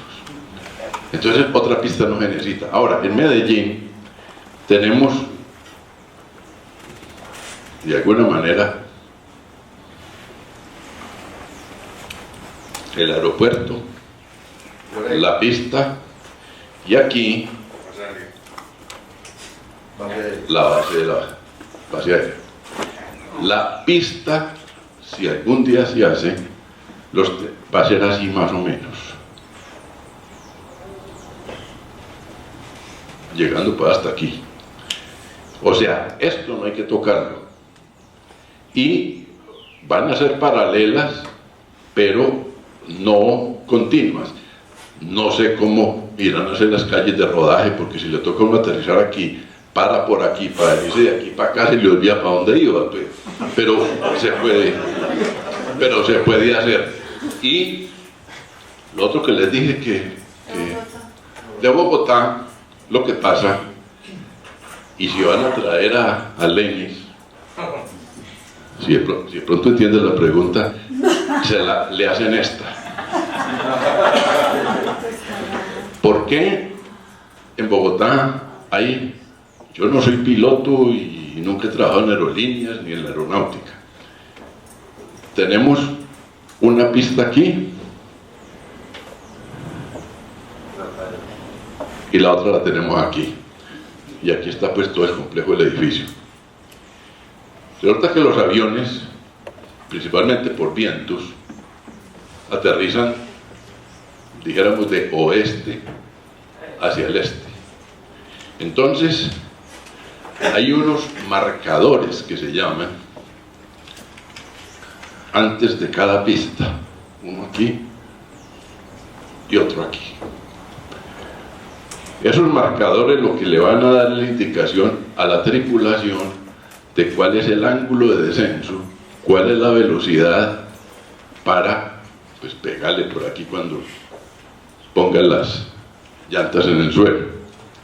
Pero resulta que hay otro marcador por aquí así, como en la mitad de los dos, a 2 minutos de vuelo, de aquí para acá. Todo el tráfico que llega del oeste, si puede entrar directo, bueno, pero a uno le toca hacer generalmente circuitos sobre un pueblo de Cundinamarca que se llama Útica, volar sobre Útica, esperar a entrar aquí, y cuando el avión pasa por este marcador le dicen coja para allí o coja para acá. Sí. Lo lógico es que cada pista tenga su marcador y evitar esto. $2 millones, pues sin comisiones y sin mermelada, $3 millones. Hagan eso y arreglan el problema de trancones en El Dorado. Allá en El Dorado, para no hablar de nadie que no me gusta, como San Clemente, que fue director de la aeronáutica, todo director de la aeronáutica cuando llega dice, pero carajo, ¿por qué tenemos 2 pistas y hay estas congestiones? A los 2 años de estar en el negocio dice, encontré la solución, y San Clemente la encontró muy buena. Otra pista más y otra más o menos así, aquí. ¿Por qué? Porque eso da mermelada, simplemente. Tecnológicamente se puede arreglar eso con unos pocos dólares. ¿Y algún... Bueno, yo les había dicho en un comienzo que aquí hay demasiado de qué hablar, se nos queda por fuera, pero que nos quede la inquietud. Alberto tenía una sugerencia muy buena, y es que sería maravilloso poder visitar la base de CACOM 5E y la base aérea, pues para poder conocer un poco al respecto de los avances que están haciendo con los Black Hawk, ya con nuestra propia tecnología, luego de asesoría israelí, pero sorprendente lo que se está haciendo. Con Julio también se nos queda por fuera ahondar un poco más sobre la próxima feria aérea, la FAIR internacional, que será ahorita en julio de este año. Entonces, bueno, ahorita en el break, pues por lo menos si quieren continuar o tomar los datos de nuestros invitados, y recuerden que tenemos una página donde se pueden compartir todas las inquietudes, las preguntas que tengan, para que ellos puedan acabar de ampliarles. Infortunadamente el tiempo se acabó y aquí están estos chicos ya herniados. Muchas gracias, Alberto, muchas gracias, Julio, y continuamos acá.